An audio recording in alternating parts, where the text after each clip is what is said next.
Hola, soy Tony y este es el podcast de Fit and Friends, un podcast en el que hablamos de salud, entrenamiento, nutrición y desarrollo personal.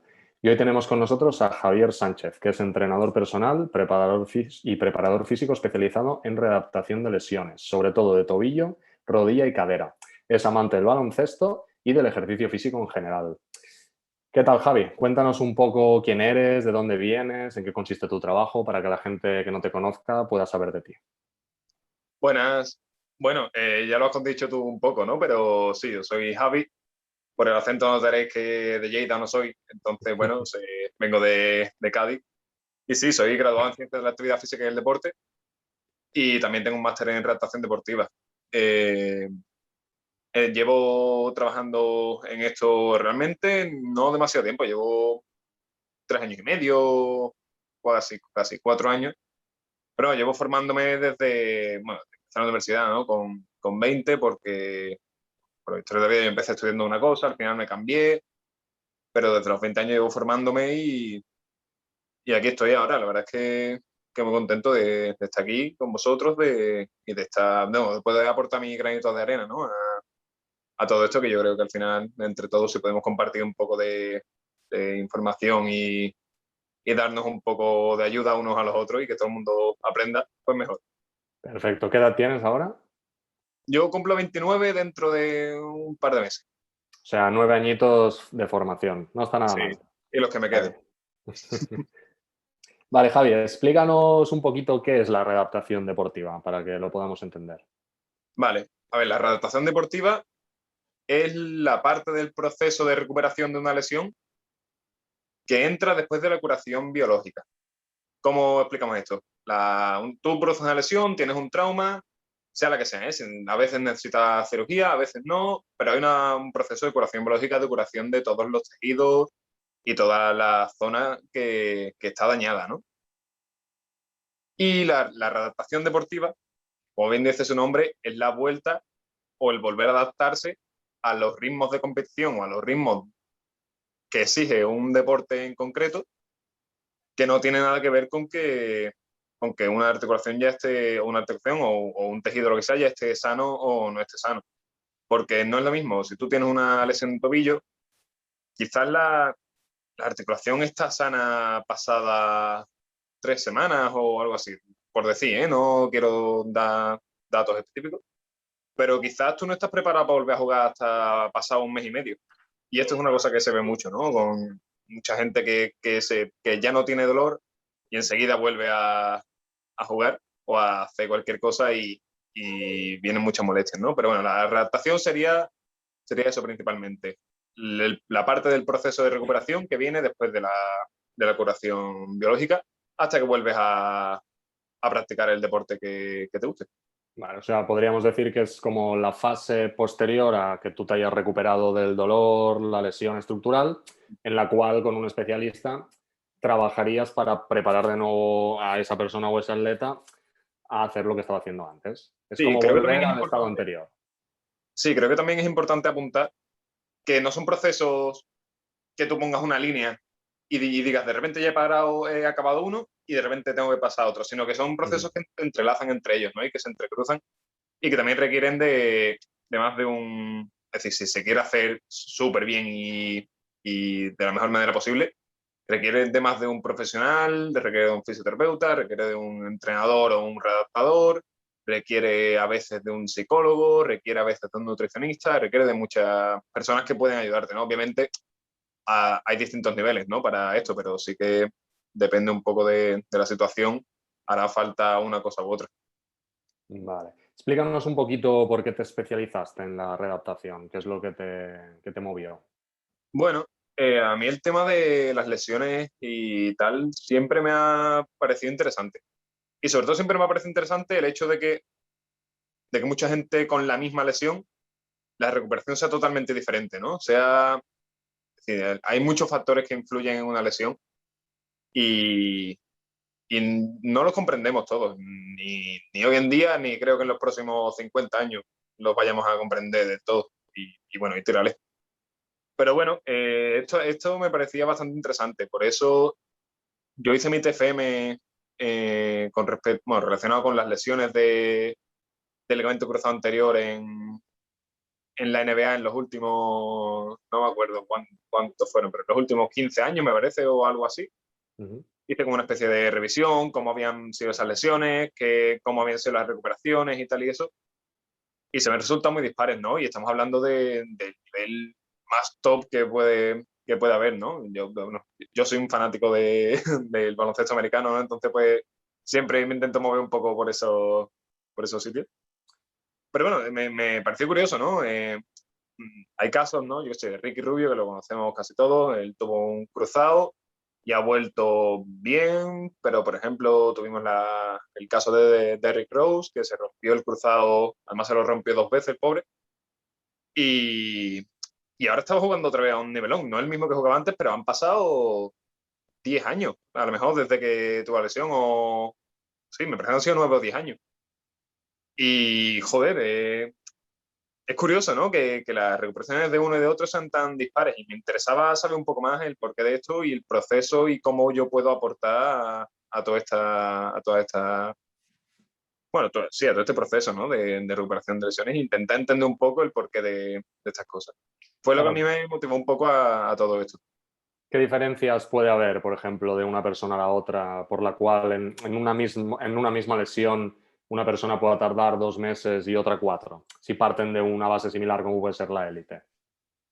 Es lo que te digo, las lesiones, el problema es que son es decir, una lesión ocurre por multitud de factores y no los entendemos todos. No, y quizás no entendamos ni el 40%. Entonces, hay cosas que se escapan del alcance que tú puedes tener a la hora de redactar, ¿no? Y hay factores psicológicos, hay factores anatómicos, hay factores fisiológicos de cada uno, que cada cuerpo es diferente y es complicado, digamos, ahora mismo al menos saber cómo va a reaccionar. Lo que tú puedes intentar es hacerlo lo mejor posible dentro de tus posibilidades, ¿no? Intentar que lo que puedes controlar, tenerlo controlado y tenerlo por la mano. Lo que pasa es que, bueno, después ya te digo, todos estos factores extras son los que influyen mucho en una recuperación, ¿no? Lo importante al final es eso, lo que puedes controlar, lo que puedes tener por la mano, que lo tengas lo mejor posible. Hasta que no sepamos más, tampoco podemos Claro, hacer mucho. al final supongo que si un deportista tiene un mindset más trabajado, más potente, tiene más posibilidades de recuperarse antes o si está apoyado por más profesionales que Claro, alguien que sí, quizá no se apoya tanto en otro tipo sí, de pero que profesionales. pueden ser cosas que son tonterías, pero a nivel de estrés psicológico, por ejemplo, yo sé, que a lo mejor tú estás lesionado no porque estés mal físicamente y tal, a lo mejor puedes estar a tope, pero algo que te causa mucho estrés psicológico, te tiene ahí comiendo la cabeza, ya no estás centrado en lo que estás y nada más que por eso. Puedes hacer gestos extraños o cualquier cosa, o puedes estar menos metido en algo y producir una lesión que, bueno, que uno dice, joder, ¿por qué se ha lesionado, sabes? Si estaba bien y no ha tenido a lo mejor un golpe, un contacto. Bueno, ya te digo, son muchos factores que son complicados de controlar. Si los pudiésemos controlar no habría lesiones y sería todo un mundo Exacto. maravilloso, menos para mí que no tendría trabajo. Pero Sí, de hecho, bueno, al final cuando te lesionas normalmente es porque tu organismo tampoco es capaz de reaccionar suficientemente rápido ante ese estímulo que va a provocar la lesión y que tu organismo esté más receptivo o no depende de múltiples factores claro, también, claro. Sí, que es sí, información anterior, tu estado de ánimo, etcétera, con lo cual efectivamente. va a depender de muchas cosas. Y tú que estás en el mundo del baloncesto, ¿hay muchas lesiones en el baloncesto? ¿Es un deporte así que tiende a la gente a lesionarse? Si haces una buena preparación física, puedes evitar un gran número de lesiones. Cuéntanos un poco el día a día en el básquet. Vale. A ver, el baloncesto, como la gran mayoría de deportes, es una actividad lesiva. Tienes contacto, tienes constantes saltos y caídas, tienes cambios de dirección, por lo que al final son movimientos, ¿no? que potencialmente son lesivos. Entonces sí, sé que hay lesiones, claro. De tobillo son bueno, las más comunes, suelen ser en tobillos, en los dedos de las manos, el típico balón que le pegas así y se te pone el dedo como una berenjena. Y bueno, y después sobre todo en el baloncesto femenino, hay un problema enorme con los cruzados. Con el ligamento cruzado es una plaga casi en el baloncesto femenino, ¿no? Las chicas son más tendentes a tener lesiones de ligamentos, ya solo por anatomía. Y pasa mucho, ¿no? Yo creo que al menos aquí, la preparación física dentro de los clubes deportivos no está al nivel de competición que luego se les exige muchas veces a los jugadores y jugadoras, ¿no? Entonces, tampoco vienen los jugadores o las jugadoras preparadas como para afrontar ese tipo de situaciones o con un organismo, con un cuerpo preparado para responder bien a según qué situaciones que puedan ser potencialmente lesivas, ¿no? Entonces, bueno, sí que hay lesiones, pero bueno, las hay aquí y ya te digo, las hay en los niveles más altos. Sabes que las lesiones son inevitables y más en deportes de contacto. Lo que podemos intentar es hacer un buen trabajo de prevención y que estas lesiones sean menos. Y a eso es a lo que nos dedicamos. Vale. Y ahora que hablabas de lesiones de tobillo, si alguien ha tenido una lesión de tobillo o lesiones de tobillos hace años y ya que a veces pasa que aún tienen dolor, molestias y tienen miedo incluso a volver a practicar el mismo tipo de deporte por volver a caer en la misma lesión, ¿cómo se enfocaría un caso así? ¿Cómo Vale, a ver, podríamos recuperarlo, digamos?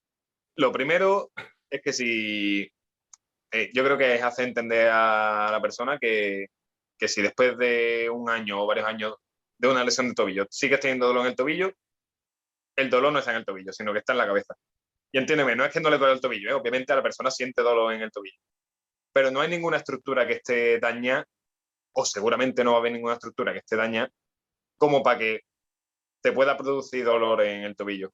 Lo que te causa ese dolor, y tú de esto sabes bastante más que yo del tema del dolor, eh, es el mismo miedo que tienes a forzarlo, bueno, le pones como una barrera, ¿no? Al cuerpo. Y el dolor al final no es más que una alarma, ¿no? Del cuerpo, un medio de protección.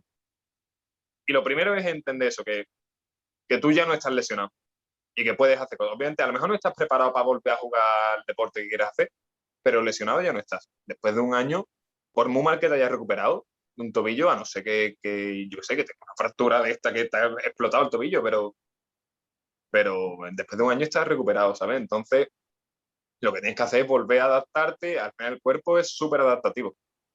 Entonces, lo que tienes que hacer es empezar a cargar de diferentes maneras, empezar a poner al tobillo y al cuerpo en general en diferentes situaciones que pueda ir creando adaptaciones y pueda ir mejorando para poder responder a los estímulos que luego le vas a pedir en el deporte que quieras practicar. Si fuese el baloncesto, ¿no? Pues hay muchas veces que tienes una lesión, tienes una persona con una lesión de tobillo y a las 2 semanas ya está jugando otra vez sin haber hecho ningún tipo de readaptación, ¿no? De vuelta a prepararse para el deporte. Y hay mucha reincidencia en los tobillos. Pero por eso, porque la gente quiere volver a jugar rápido, ya no tiene dolor y dice, bueno, como ya no tengo dolor, estoy bien. Pero los ligamentos a lo mejor están así, ¿sabes? Que están como blandengues Así tendidos. y no estás preparado todavía quizás para las demandas, ¿no? Que vas a tener en el deporte. Entonces, bueno, pues eso sería importante, ¿no? Creo que entender que es un proceso de recuperación y que la no actividad, eso sí que no te va a traer ningún tipo de beneficio. Lo único que va a hacer, de hecho, es empeorar seguramente. Claro. Perdón. O sea que al final una persona que tiene dolor puede ser que no tenga daño estructural y una persona que tiene daño estructural puede que no tenga dolor. Con lo cual siempre hay que ir con cautela y personalizar cada caso e irlo trabajando poco a Sí, poco. sí, totalmente. Perfecto. A la hora de afrontar una lesión, una vez tú te lesionas, imagínate, estás jugando a nivel amateur, da igual, no hace falta profesional, y tienes una lesión que te puede llevar de 4 a 6 meses de recuperación para volver a estar más o menos sano y luego recuperar el nivel. Sí. ¿Qué es lo más importante a la hora de afrontar una lesión de un calibre así, como puede ser un cruzado, y su recuperación? Bueno, es una pregunta compleja, ¿no? Digamos, sí, desde el día uno que te lesionas, tú que si pudieras aconsejar a alguien el camino que debería llevar, ¿cuál crees que sería? Lo primero es entender la lesión. Y si tú no la entiendes por ti mismo, encontrar a alguien que te pueda hacer entender la lesión que tienes, ¿no? Una vez entiendes la lesión y lo que conlleva y las consecuencias que tiene, lo ideal es ponerse al final en contacto con un grupo de profesionales que puedan aconsejarte y que puedan llevarte por el camino correcto para que esa recuperación, esa lesión se recupere de la mejor manera posible. No tener prisa, no, ni pasarse ni quedarse corto, porque son dos cosas que se ven bastante a menudo, ¿no? Que uno quiere recuperar y empieza a darse caña, darse caña, darse caña, y al final lo que está haciendo es sobrecargar una estructura que no está preparada para eso. Y lo mismo por otro lado, ¿no? El que dice, estoy lesionado, no puedo moverme, no puedo hacer nada, y eso lo que te crea es una situación que es horrible, que es la kinesiofobia, que es básicamente que te da miedo moverte. Y una vez le coges miedo a moverte, volver a moverte cuesta. Es decir, cuesta, te tienen que empujar y tienes que darte mucha caña, sobre todo mentalmente, para volver a moverte sin miedo, ¿no? Y realizar movimientos complejos, sobre todo sin miedo, que es uno de los grandes problemas a la hora de recuperar lesiones cuando ya ha pasado tiempo, ¿no? Hay muchas veces que te encuentras con gente que te dice, es que tuve una lesión hace 4 meses y todavía me duele. Bueno, lo que hablamos antes, ¿no? Por ejemplo, del tobillo. ¿Qué pasa? Seguramente esa persona le ha cogido miedo a hacer cualquier cosa con la zona que tiene lesionada, y de no moverla, de no cargar, de no esto, ha perdido fuerza, ha creado unas descompensaciones brutales, y entonces ahí es cuando cuesta reestructurar, ¿no? Todo este complejo que es el cuerpo. Entonces cuesta volver a cargar de esa zona, cuesta volver a poner en movimiento y a poner a funcionar toda la zona lesionada, ¿no? Entonces, bueno, es importante, yo creo, desde el primer momento ponerse en contacto con alguien que te pueda ayudar. Si tú no eres capaz de hacerlo por ti mismo, que muy poca gente es capaz de hacerla por sí mismo, incluso los que somos profesionales de esto, yo no me aconsejaría a mí mismo, si me lesiono, intentar redactarme yo solo, porque al final tú mismo, es fácil tú mismo ponerte barreras, ¿no? Cuando tienes a alguien que lo ve desde fuera, que no ve las cosas desde dentro, también cambia la cosa, ¿no? Entonces yo creo que eso, que es importante tener a alguien que te pueda echar un cable, llevar una recuperación, bueno, lógica, ¿no? Y llevar una recuperación, ser constante durante la recuperación, no quedarse en la ausencia de dolor una vez ya pase esa parte dolorosa, ¿no? De la lesión. Por ejemplo, yo qué sé, con un cruzado, ¿no? O sea, hay veces que a los 2 meses o al mes y medio ya no tienes dolor en la zona, ¿no? Te han operado, has conseguido recuperar la extensión, has recuperado la flexión prácticamente y dices, bueno, pues no me duele. Pero por lo general notas inestabilidad, cuesta moverse de la misma manera que te movías antes, y no conformarse, ¿no? Con el decir, incluso aunque no seas deportista, ¿eh? Pero no conformarse con esa ausencia de dolor, sino querer recuperar la funcionalidad y con darle ese empujón extra, ¿no? De querer realmente recuperarte al 100%. Porque si no, después además es que te puedes dejar secuelas mucho más a largo plazo, ¿no? Y se puede transformar esa lesión, o al crearte descompensaciones y asimetrías y este tipo de historias, se puede transformar después en otras lesiones, ya yo qué sé, por ponerte, pero puede ser una cadera o un dolor lumbar constante o cualquier cosa así, ¿no? Entonces, yo lo que recomendaría sería eso, simplemente tomarse en serio la lesión, tomarse en serio la recuperación, entender qué es lo que tienes y entender cómo puedes recuperarlo y quién puede ayudarte a recuperarlo. Claro, sí, de hecho es muy común a veces ver a alguien que ha tenido una lesión importante y desde ese momento que haya ido hacia abajo, que se limite, como bien comentas, Sí. que nunca llegue a recuperarlo al 100% y que entre en Cargar una una lesión con espiral otra, de que dolor. ujú, Exacto. se ve bastante. En la línea de esto te quería preguntar, porque sí que se ha visto en deportistas de élite que a veces tras una lesión, una carrera que era muy prometedora se ha ido a pique, Ujú. o incluso en otros casos ha habido deportistas que tras una lesión han salido más reforzados. ¿Tú nos podrías poner algún ejemplo de algún deportista conocido que conozcas? Te voy a poner un ejemplo que esta noche se ha vuelto loco y es Kevin Durant, ¿no? Que juega ahora en los Nets, allí Sí. en Brooklyn. Kevin Durant, jugador de Y baloncesto, para quien no lo jugador de conozca. baloncesto profesional, ¿vale? Un tío muy largo que es muy bueno. Y este tío en las finales del año pasado, ¿no? Del anterior, se rompió el tendón de Aquiles. Posiblemente la peor lesión que puedes tener en el baloncesto. Peor que el cruzado, pues, peor que... Posiblemente la peor lesión que puedes tener. Pues estuvo un año entero sin jugar, si no me equivoco, más de 12 meses sin jugar. Ha vuelto esta temporada, ha vuelto a un nivel altísimo y esta noche se ha cascado 49 puntos, 17 rebotes, 10 asistencias para ganar el quinto partido de una serie, ¿no? Y que hay que ser muy bueno, sí. Pero que ha hecho una recuperación de puta madre, también te digo yo que también.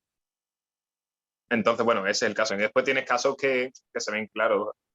A ver, así ahora mismo que me venga a la cabeza, no sé decirte así de recuperación mala, ¿no? Pero sí se ha visto a veces esos jugadores. Bueno, mira, en el mismo equipo tenemos un caso ahora que de momento no se ha lesionado otra vez, pero tenemos a James Harden, ¿no? Que tiene una lesión de isquiotibiales ahora mismo y me parece que se la hizo ahora un par de semanas o algo así.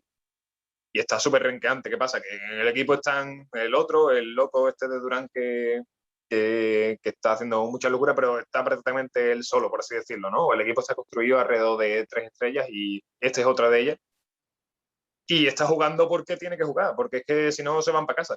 Pero si lo ves claramente que no está recuperado, va medio andando, no fuerza, no... Y podría ser que se lesione otra vez. Claro, y Esperemos esto que no, a corto plazo les pero puede hacer ganar unas finales, pero a largo plazo puede mimbar su carrera. sí, bueno, esperemos que no, sobre todo lo que puede pasar es que se da una lesión ya que se agrave un poco y se tenga que perder 3 o 4 meses, Ah. que es una cosa Claro, que, bueno, en un caso sí que estamos hablando de la élite, claro, se estamos puede hablando de entender deporte de más. élite, no es salud, es decir, no es deporte Exactamente. para salud, es deporte para ganar, ganar y ganar. Claro, Pero una persona de a pie, digamos, casos sí, así, ¿no? Que, sí que tendría que ser más consciente en este sí. caso. O con la misma lesión, otro jugador que bueno, que era muy bueno, de Marcus Cousins, que también tuvo la misma lesión de Durant, una rotura de tendón de Aquiles.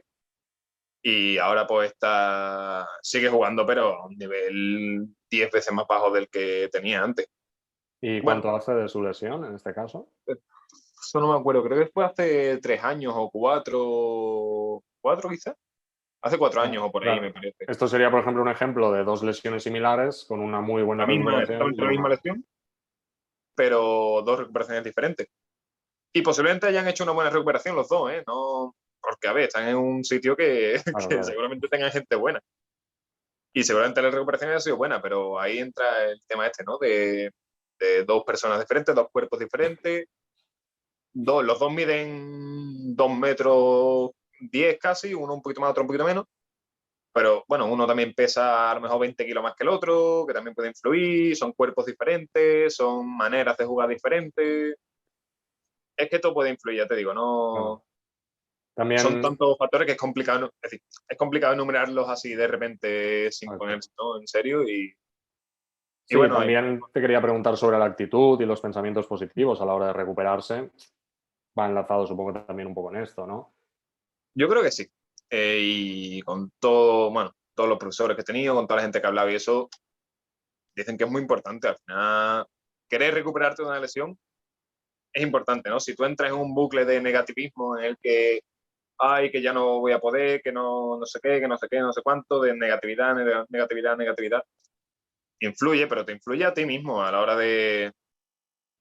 bueno, de la tolerancia al dolor que puedas tener, a la hora de las ganas que puedas tener a la hora de ir a entrenar, de la, bueno, de la motivación al final para recuperarte, porque es como todo, ¿no? Para hacer cualquier cosa que tengas que hacer y que bueno, que no sea de tu agrado, ¿no? Porque a nadie le gusta estar lesionado. Pero hay que tener una mentalidad positiva y decir, pues esto me lo como yo, voy a salir de aquí estupendo, voy a salir reforzado y voy a volver a disfrutar del deporte, ¿no? Que al final es de lo que se trata. Y yo creo que es importante. Un psicólogo del deporte te podrá hablar más que yo sobre esto, seguramente, pero bueno, que yo creo que sí, yo creo que tiene mucha, mucha importancia. Perfecto.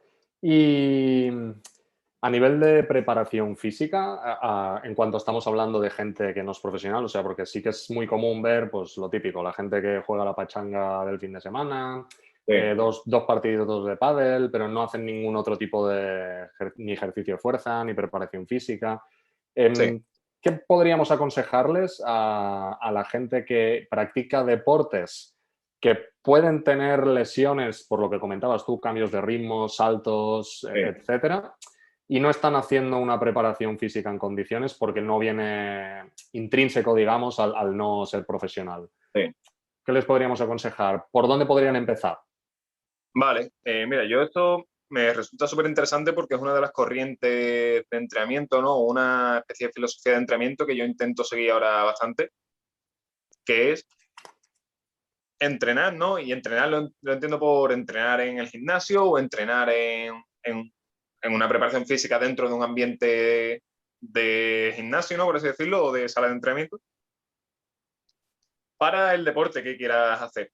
No, no como hago deporte ya no tengo que entrenar, Ujú. sino que bueno, que lo que hagas al final en la sala de entrenamiento o en el gimnasio tenga una transferencia a algo que te gusta hacer. Porque si lo que te gusta hacer es ser un animal y levantar 400 kilos, ole tú y entrena para eso. Pero no es el entrenamiento que tienes que hacer si lo que te gusta es irte a jugar una pachanga de fútbol con los colegas los sábados, ¿sabes? Entonces, en los gimnasios, ¿no? Se ve mucha, mucha gente que entrena powerlifting, se entrena levantamiento de peso, ya sea en sentadillas a ver cuánto puedo levantar, en peso muerto a ver cuánto puedo levantar, en press de banca. Y, y si esa gente después son la misma que le gusta echar la pachanga de los sábados, es posible es probable, de hecho, que tengan lesiones. Quizás no lesiones muy graves, pero sí es probable que tengan lesiones. ¿Por qué? Porque no tienen el cuerpo adaptado para ese tipo de entrenamiento. Entonces yo entrenaría, complicado no, pero entrenaría de una manera que tuviese mucha más transferencia, que tuviese mucho más sentido para después llevarlo, ¿no? hacia el camino de lo que te gusta hacer, de lo que realmente te divierte, porque o sea, a mí, por ejemplo, ¿no? Yo, mira que me digo esto, ¿no? Pero nunca he sido una persona de gimnasio como tal, pero me encanta jugar al baloncesto y mira que soy más malo con dolor, pero me encanta jugar. Entonces yo cada vez que entreno, cada vez que hago, en mi cabeza está, a ver, ¿cómo puedo llevar esto para que después me pueda ayudar, ¿no? En la cancha. Pues lo mismo que al que le gusta, yo qué sé, irse de trekking o la escalada o le gusta el patinaje, yo qué sé, cualquier cosa. Que todo tenga más o menos sentido con respecto después a la actividad que vayas a hacer. Que no Correcto. quieras, entiéndeme, que no quieras ser Schwarzenegger si lo que te gusta es el baile clásico, ¿sabes? Que, que no Sí, tiene sí. ningún tipo de sentido. Entrenar con Entonces, sentido al final. esto es lo que yo aconsejaría, ¿no? Intentar empezar a quitarnos de la cabeza esa idea de que en el gimnasio solo se pueden hacer sentadillas con 120 kilos, peso muerto con 150 y press de banca con 248. Sino que, bueno, que hay muchas cosas que se pueden hacer. Es verdad que a veces los gimnasios no son un entorno muy dado a este tipo de ejercicio. Un entorno quizás con menos espacio, con menos posibilidades de moverse, y que además que, bueno, que todo el mundo va a lo mismo, ¿no? Entonces, si tú haces cosas raras, a lo mejor hay gente que te mira en plan, ¿qué está haciendo el colgado este? Pero bueno, intentar empezar a cambiar esa tendencia, ¿no? Por lo menos por mi parte y con este tipo de perfil. Claro. El que quiera, el que lo que quiera es levantar kilos, hostia, pues levanta kilos, ¿sabes? Que si te gusta, lo disfrutas y te hace feliz, tira para adelante. Sí, Pero, y al final también puedes combinar las dos cosas. En mi claro, caso particular, por ejemplo, me sí, gusta levantar kilos y me gusta jugar a pádel. claro, Entonces, puedo trabajar una base de fuerza y complementar con ejercicios que eviten que me lesionen el pádel y que me den incluso más claro, rendimiento claro. ahí, por Es que ejemplo. al final es eso, ¿no? Yo creo que la base de fuerza está en todos los deportes y conjunta a todos los deportes. Lo que pasa es que no hay que entender, es decir, hay que diferenciar tener una buena base de fuerza con estar fuerte. Lo que entendemos Exacto. por Sí, estar sí, fuerte, ¿no? correcto. sino que al final lo que hay que ser capaz es de generar fuerza en diferentes situaciones en las que necesites esa demanda, ¿no? De fuerza, según el partido. Si tú en el pádel, yo qué sé, tienes un mate aquí abajo, ¿no? Necesitas ser capaz de generar fuerza con velocidad desde una posición de desventaja mecánica desde aquí, en la que tienes que golpear abajo, ¿no? Y ahí quizás es lo que tienes que trabajar, o los golpes aquí, o los reveses, o cualquier tipo de historia, ¿no? El agacharte constantemente, los giros, este tipo de historia que al final son los movimientos propios del deporte. Y eso, y Exactamente. después es totalmente combinable con levantapeso, ¿sabes? Que ya te digo, que si te gusta y lo disfrutas y te gusta, yo sé, pues, estar ahí y ponerte y decir, wow, mira, estoy hecho una bestia, ¿sabes? Pues estupendo. A todos nos gustan, yo qué sé, yo también, mira que no lo hago mucho, pero joder, te pones y levantas que le dices, ole yo, ¿sabes? Alguna vez te he visto haciendo sentadillas, sí. ¿Qué tipo de preparación física entonces sería la adecuada en un deporte como el baloncesto? Más o menos, así a grosso modo. Esto mismo que hemos estado hablando ahora, ¿no? Una preparación física o unos ejercicios pensados y preparados para que luego tengan transferencia y se puedan poner en práctica dentro de la pista. Que sean complementarios al trabajo de pista, que sean enfocados al deporte, digamos, y esto es una cosa que me cuesta mucho hacer entender. Yo llevo la preparación física de un equipo de baloncesto, ¿no? Aquí, y es una cosa que me cuesta hacer entender a los jugadores, que yo no estoy ahí para que se pongan fuertes. Yo estoy ahí para que puedan jugar un poquito mejor a baloncesto, porque no sé hasta qué punto voy a poder causar un impacto enorme, ¿no? Pero si yo puedo conseguir que mejoren un 1% el rendimiento, ya estoy contento, Claro. ¿saben? Y muchas veces ellos lo que quieren es decir, oye, pero yo quiero hacer press de banca, o quiero hacer flexiones, o quiero hacer no sé qué.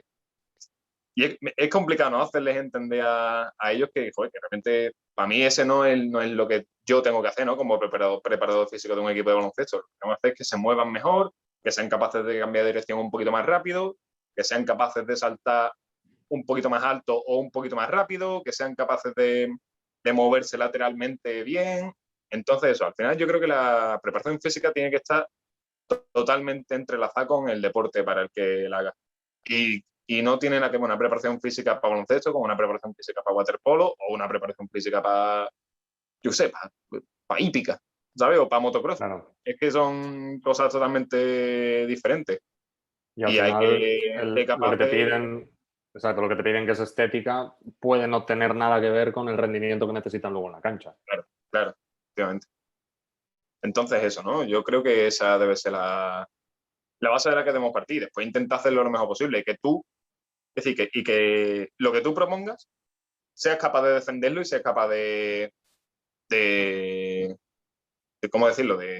Bueno, de darle cierto sentido, ¿no? Y de poder explicarlo y de poder entender y hacer entender por qué lo haces. Ay, te iba a decir una cosa y se me ha ido de la cabeza. Mientras lo recuerdas, si Bueno, quieres, dime, dime. sí, sí. Que si hubiese una preparación física perfecta para, para los deportes y hubiese un protocolo, lo que haríamos todos sería simplemente seguirlo. Y eso no lo hay, sino lo que al final tú tienes que tener tu propio criterio y pensar qué es lo que crees que es mejor. Y darle un buen fundamento, ¿no? A lo que hace. Y a partir de ahí, sacar datos, intentar observar qué funciona, qué no funciona, y también entender que estás trabajando con personas, ¿no? Que también tienes que ajustarte un poco a las personas con las que trabajas, que bueno, que también tiene su miga, ¿eh? Que es bastante más Claro. complicado de lo que pudiese parecer. Y te quería preguntar, porque últimamente en las redes estuve viendo que estabas mejorando tu mate, y quería preguntarte que nos explicaras un poco, por ejemplo, para mejorar el mate en el baloncesto, ¿qué tipo de ejercicios has utilizado? Bueno, llegué una vez, ¿eh? Después ya lo dejé y ahora no llego otra vez. Pero bueno, me pondré. Bueno, yo lo que he estado trabajando sobre todo es la capacidad de generar fuerza en el contacto con el suelo y la capacidad de generar tensión en los tendones y la capacidad de reactividad, ¿no? Con el suelo, que para mí es importante. Entonces lo que está haciendo son ejercicios, por ejemplo, como el drop jump, que básicamente se basa en subirte a una plataforma que esté alta, unos 40, 50 centímetros, te dejas caer e intentas saltar lo más rápido y lo más alto posible que puedas. Es un ejercicio que he usado mucho. He estado reforzando toda la zona de gemelos y sóleo porque creo que tienen una importancia bastante grande a la hora de transferir la fuerza de horizontalidad a la verticalidad. He estado haciendo muchos saltos reactivos en los que, sin doblar demasiado las rodillas, intento caer y enseguida volver a saltar arriba. ¿Qué más he estado haciendo? ¿Qué más he estado haciendo? No he estado haciendo, por ejemplo, mucha sentadilla ni nada de esto. Y cuando las he hecho, sí que he estado haciendo, por ejemplo, sentadillas con menos peso, pero intentando hacer la máxima velocidad posible. Porque al final lo que me permite es generar potencia. Yo lo que necesito a la hora de saltar es generar mucha fuerza en poco tiempo. Necesito que el contacto con el suelo sea rápido, sea elástico, por así decirlo, que pueda absorber toda esa energía del contacto horizontal y transformarla en energía vertical. Y necesito que los tendones y la musculatura esté preparada para eso. Entonces es lo que he estado intentando adaptar a mi cuerpo. Y he visto resultados muy claros. Tengo en el Instagram tengo subida la progresión y de la primera semana a la semana 6, que es cuando consigo hacer el mate, la diferencia es enorme, ¿no? No sé cuántos eran en centímetros, pero son solo 6 semanas, que no es mucho tiempo. Y la progresión se nota bastante. Entonces, yo creo que, bueno, al final es eso, intentar entender un poco cómo funciona este tipo de saltos, sobre todo porque no es lo mismo además saltar desde estático que hacer un salto en carrera para intentar hacer un mate, ¿no? Y también, bueno, la coordinación de botar la pelota, cogerla y, eso, coordinarla con el salto hacia arriba, es la parte que más me cuesta porque además no sé botar la pelota, soy muy torpe, pero, pero bueno, que sí, que al final es eso lo que está haciendo un poco, ¿no? Reactividad, reactividad, reactividad, elasticidad y tensión en los tendones y ser capaz de absorber energía y soltarla rápido hacia arriba. Perfecto. Lo que he visto también es que muchos deportistas de élite, de tanto fútbol americano, velocistas sobre todo, e incluso también de tenis o pádel, es que hacen media sentadilla con muchísimo peso y suben muy rápido y despegan los talones del suelo. ¿Nos podrías explicar un poquito por qué se hace este ejercicio, qué estamos ganando con ello? Bueno, al final tú trabajas en los rangos en los que vas a necesitar después, ¿no? Un velocista o... ¿Cuál es el otro ejemplo que me has puesto? Jugadores de tenis, Bueno, pádel, por ejemplo. al final nunca van a tener la necesidad de llegar a una sentadilla profunda, ¿no? Mientras efectúan su deporte. Entonces, si llegas a 90 grados o incluso menos, ¿no? Ponle, yo qué sé, Incluso menos hacen. 45 o lo que sea, lo que necesitas es en ese rango de movimiento crear es decir, generar una fuerza muy alta y generarla de la manera más rápida posible, porque al final lo que necesitas es generar mucha fuerza y generarla rápido para poder transicionar, ¿no? Un velocista, por ejemplo, eso, el contacto con el suelo tiene que ser mínimo y tiene que intentar generar la máxima fuerza posible para que lo desplace hacia adelante, ¿no? Lo más rápido posible. Y se trata un poco de eso. Entonces, volvemos a lo que te he dicho antes, ¿no? Ejercicios pensados con transferencia a lo que tú vayas a hacer luego. Si tú no necesitas mucho rango de movimiento en tu deporte, es decir, no necesitas trabajar con peso o la generación de fuerza en rangos más grandes. Sí está bien, para mí, por ejemplo, trabajar la movilidad y eso creo que es súper importante, ¿no? Es importante que tengas una buena movilidad en todas las articulaciones porque habrá momentos en los que sí que posiblemente a lo mejor tengas que acabar en situaciones extrañas, ¿no? Por así decirlo, de posición o lo que sea. Y si tienes una buena movilidad, pues te va a permitir hacerlo bien, ¿no? Pero es raro que tú tengas que generar fuerza en una posición de desventaja enorme o en una posición en la que, en la que no te veas por lo general, ¿no? Dentro de tu deporte. También hay que practicarlo porque al final son volviendo a lo de las lesiones, ¿no? Son las posiciones potencialmente lesivas, Claro. pero también hay que saber cómo se generan las lesiones dentro de cada deporte, ¿no? Y atacar directamente a ese tipo de bueno, de posición o de momento, ¿no? En el que se forma la lesión. No vas a... Si tú en el baloncesto, por ejemplo, ¿no? ves que no, o estudias y ves que no se generan, no hay lesiones que se generen en una posición de sentadilla profunda, ¿por qué vas a poner a trabajar a un jugador de baloncesto hasta una sentadilla profunda? No tiene sentido, ¿sabes? Si lo miras desde esta perspectiva, realmente no tiene mucho sentido. Que la trabajen por movilidad y eso por si alguna vez se caen y caen así raros, perfecto, pero que no tengan que generar una barbaridad de fuerza desde una posición tan abajo. Claro. Son casos diferentes al final, un deportista que busca rendimiento en ciertos movimientos que alguien que, por ejemplo, simplemente quiera ganar fuerza, salud, movilidad, etcétera. Sí, sí, sí. Y en la línea de esto, supongo que también este tipo de ejercicios, como bien comentas, que tengan un sentido y una transferencia hacia el deporte, a la vez nos están permitiendo prevenir lesiones también de ciertos movimientos. Sí, sí, claro. Al final, yo no, es decir, no creo que pueda haber una preparación física sin prevención. Y no creo que pueda haber una prevención sin preparación física.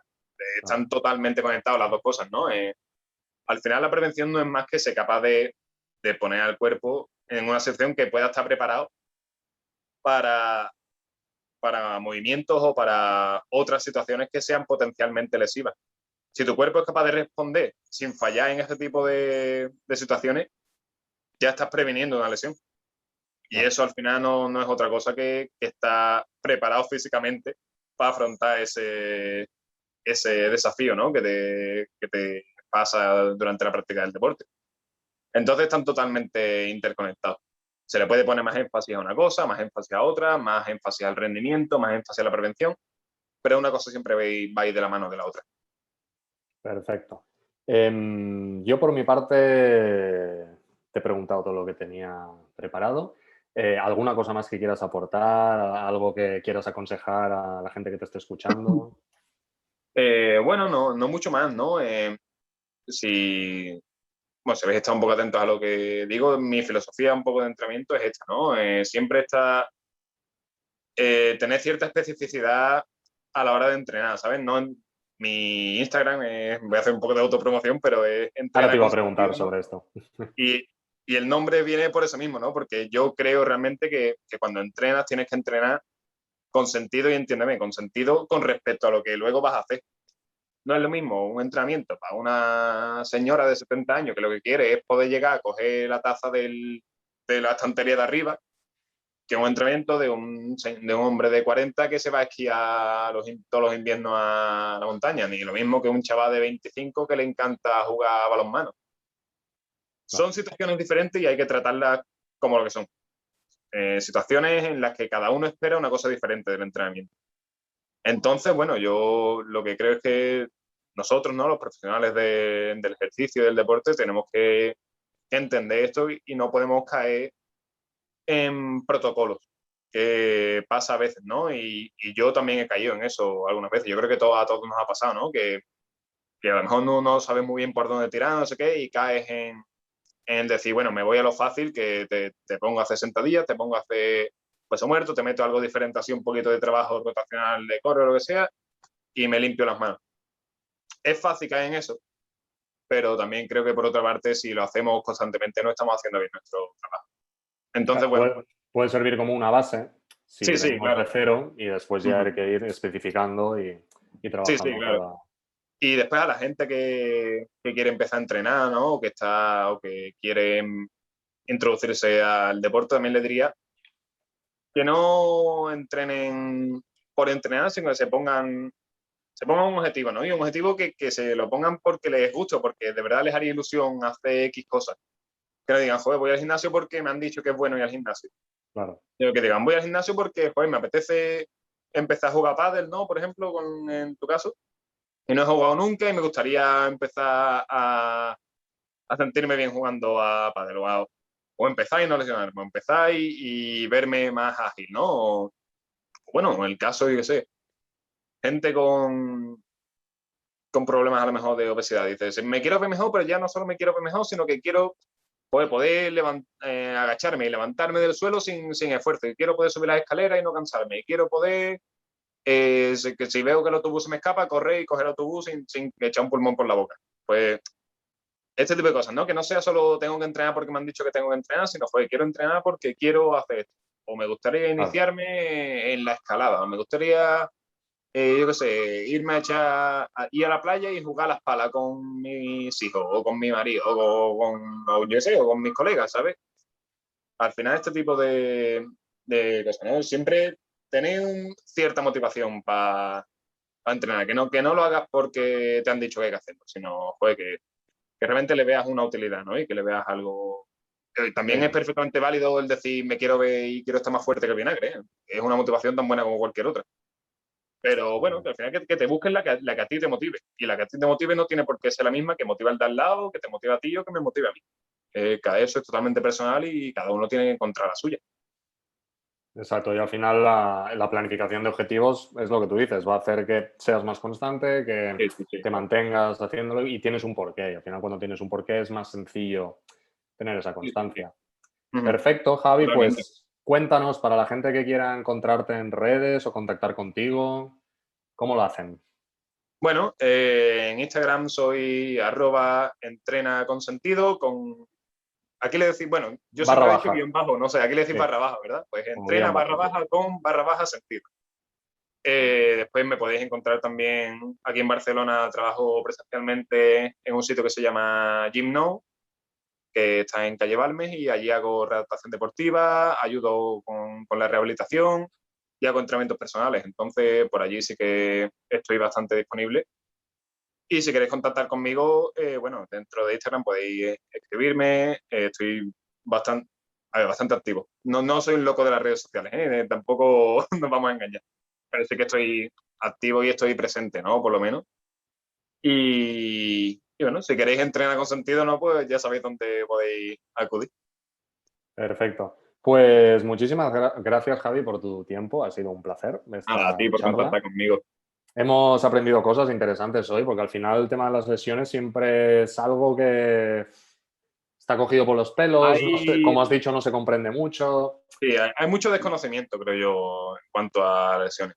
Y, Y, y y- ya te digo, nosotros los profesionales el primero, ¿eh? Porque es que son casos muy complejos. exactamente. Pero bueno, también sí que hay muchas cosas que se pueden hacer que quizás en muchos casos no se hacen. Sí, yo mismo, que por mala suerte he sufrido lesiones a lo largo de mi historial deportivo, hasta que realmente no estudié un máster también, readaptación y tal, no empecé a entender por qué pasaba, por qué no me recuperaba bien y empecé a entender cómo recuperarme bien. O sea, falta información, faltan Total. protocolos a nivel de recuperación, falta, bueno, como muchos ámbitos en la vida, al final, mejorar este campo. Y creo que gracias a profesionales como tú podemos ir dándole un poco más Avanzando de... poquito a poco. Al final Exacto, eso. Y sobre todo con el tema de las lesiones también, nunca tenemos que olvidar que somos personas tratando con personas, ¿no? Y es lo que te he dicho antes, cada exacto. lesión de cada persona es diferente. Y eso es importante tratarlo como tal, ¿no? Que en lo que he dicho, no cae bueno, esto se hace así y así es como tengo que hacerlo, sino entender la situación de cada uno y qué es lo que cada uno espera, ¿no? de esa recuperación. Yo creo que es una parte muy importante de un buen proceso de readaptación, un buen proceso de Exactamente. recuperación. Y además, también ahora recuperando lo de antes, cuando tú estás en élite, sí que es verdad que estás apoyado por más profesionales que alguien que es un usuario común de gimnasio, Sí, de sí, algún claro. deporte a nivel amateur. Claro, te ves totalmente solo, con una lesión y Sí, con una receta de antiinflamatorios. Entonces, es complicado a veces por uno mismo decir, ostras, voy a cogerme un readaptador deportivo, un fisioterapeuta, voy a hacer los pasos bien. Entonces, está sí, bien que... también yo creo que tampoco se sabe exactamente dónde puede acceder uno a esto, ¿no? Porque como tampoco estamos Exacto, dentro del sistema sanitario público ni nada de esto, acceder a nosotros, ¿no? O se ve como un privilegio o se ve como algo que tú dices, hostia, no sé realmente dónde ir, ¿no? O no sé quién es bueno y quién es malo haciendo esto, o no sé dónde realmente voy a poder hacerlo de la manera correcta. Incluso en el ámbito privado, ¿eh? En temas mutuas y tal, es complicado saber si te están tratando bien o te están tratando mal, o están haciendo todo lo posible o no. Entonces, bueno, exactamente. intenta informarse lo mejor posible, intenta tener buenas referencias al menos de quién te va a tratar, ¿no? O quién te Ayudar. va a ayudar. Mm. Perfecto. Pues muchísimas gracias, Javi. Estar atentos que Javi, por cierto, es colaborador también de Fit and Friends, así que pronto haremos cositas con él, ¿vale? Muy bien. Bueno, pues muchas gracias, Tony. Nos vemos, ¿vale? A ti, que vaya bien. Un saludo a todos.